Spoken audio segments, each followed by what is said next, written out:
आज के ये रात सुहानी, दिल ममया के कहानी,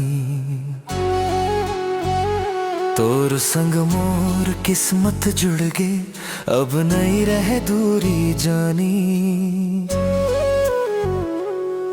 जब लेते मोर जिंदगी में सब कुछ रंगीन हो गे, सुना रहे मोर दुनिया ये तोर संग हसीन हो गे।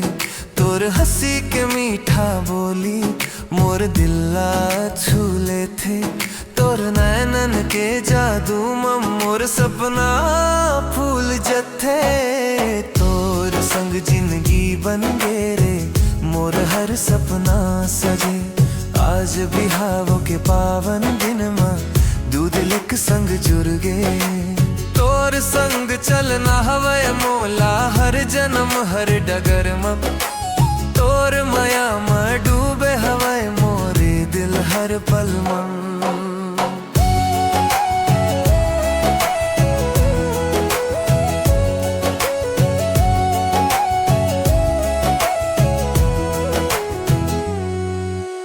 आज सजे हवे तोरा चेहरा फूलन के खुशबू संग, चंदा घलो शर्मा जाथे देख के तोर रूप के रंग।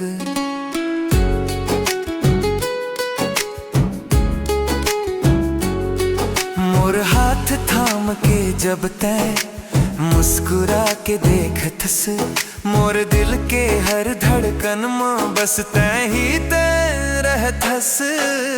तोर संग जिंदगी बन गे रे, मोर हर सपना सजे। आज बिहाव के पावन दिन में दूध लिक संग जुड़ गे।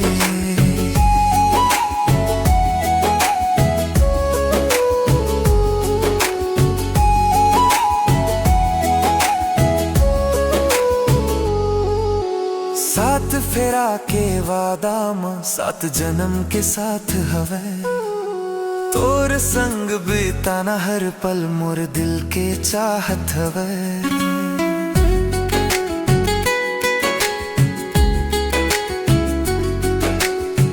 सुख माँ साथ निभाबो कभू नहीं छोड़ब हाथ, तोर संग जिंदगी के रास्ता हम चलब हर एक रात।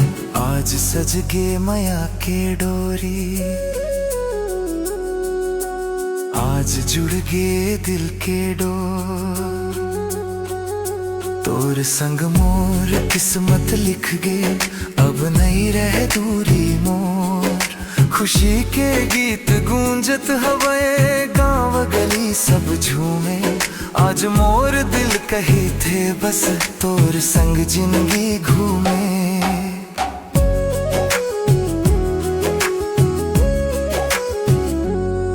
फूल बरसत हवे अंगना में, खुशी के रंग छाए।